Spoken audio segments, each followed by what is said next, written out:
En este vídeo voy a explicar el electrocardiograma normal en el contexto del ciclo cardíaco. ¿Qué es el ciclo cardíaco? Pues el conjunto de hechos que ocurren entre dos latidos cardíacos, y estos sucesos o hechos son tanto mecánicos como eléctricos, como de presión, diferencias de presión, de volumen, ruidos.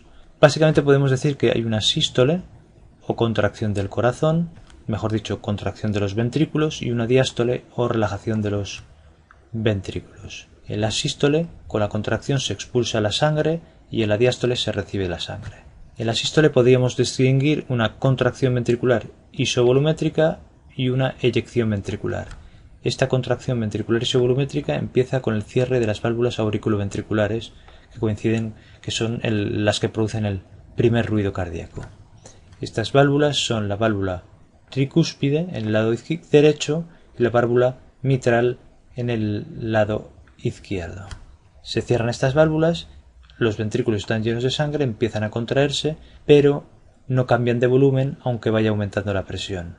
No cambian de volumen porque la sangre no puede salir porque aún no hay suficiente presión como para abrir las válvulas sigmoideas o semilunares, que son la pulmonar y la aórtica. En el momento en que la presión es mayor en los ventrículos que las arterias, pulmonar y aórtica, sale la sangre y eso se llama eyección ventricular. Llega un momento en que las presiones en la aorta y arteria pulmonar son mayores a las de los ventrículos y entonces se cierran las válvulas semilunares, tanto la válvula aórtica con la válvula pulmonar, esta aórtica y válvula pulmonar. Y entonces se produce el segundo ruido cardíaco. Hay una relajación, empieza la diástole, hay una relajación ventricular, es isovolumétrica porque no hay un cambio de volumen aunque la presión empieza a disminuir, hasta que se produce una apertura de las válvulas auriculoventriculares. ¿Por qué? Porque la presión de las aurículas que se han ido llenando durante la sístole superior a la presión del ventrículo y entonces se abren esas válvulas y se empieza a producir el llenado ventricular, que tiene una fase de llenado rápido, lento y luego una fase de contracción auricular. Bueno, si entendemos básicamente este ciclo cardíaco, lo podemos relacionar con los dibujos de arriba, que son una representación por un lado de los vectores en diferentes colores, de los vectores eléctricos cardíacos, y después la representación, el registro del patrón electrocardiográfico normal que representa esos vectores. Dentro de estas curvas ya recordamos que tenemos aquí la onda P, segmento PR o PQ en este caso, el QRS, tenemos el segmento ST, después tenemos la onda T. En el otro registro lo mismo. El primer ruido cardíaco coincidiría con la onda R y el segundo ruido cardíaco con la parte descendente de la onda T. Recordamos que el primer ruido cardíaco es el cierre de las válvulas auriculoventriculares y el segundo el cierre de las válvulas semilunares, como hemos explicado antes. Entre este y este se da la sístole. Y después entre este segundo ruido y el segundo primer ruido sería la diástole. Como vemos, la diástole dura bastante más que la sístole. Si vamos un poquito antes, vemos que aquí en la onda P hay despolarización auricular. Esta onda P coincide con la parte final de la diástole de llenado ventricular por contracción auricular que tenemos aquí abajo.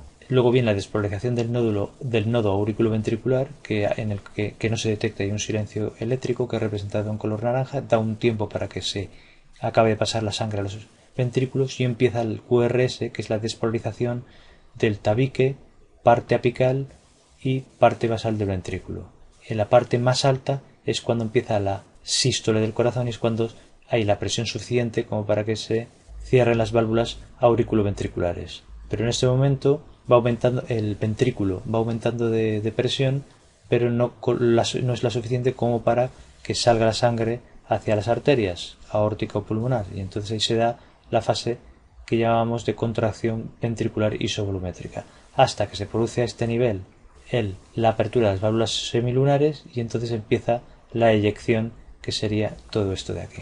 A partir de aquí se da el cierre de las válvulas semilunares y empieza la diástole, pero en este trozo de aquí, hasta el final de la onda T, se da la relajación ventricular isovolumétrica hasta que se produce a este nivel la apertura de las válvulas auriculoventriculares y empieza a pasar la sangre desde las aurículas a los ventrículos. Y se produce durante todo este proceso el llenado del ventrículo. Al principio es un rellenado rápido, luego más lento y al final por contracción auricular, que es lo que hemos explicado al principio, que empieza con la onda P. Todo este juego de ruidos y de presiones y de registros eléctricos, si lo reflexionas durante un tiempo, es fácil de entender. En el próximo vídeo seguiremos con las dimensiones, los voltajes y las amplitudes del registro electrocardiográfico.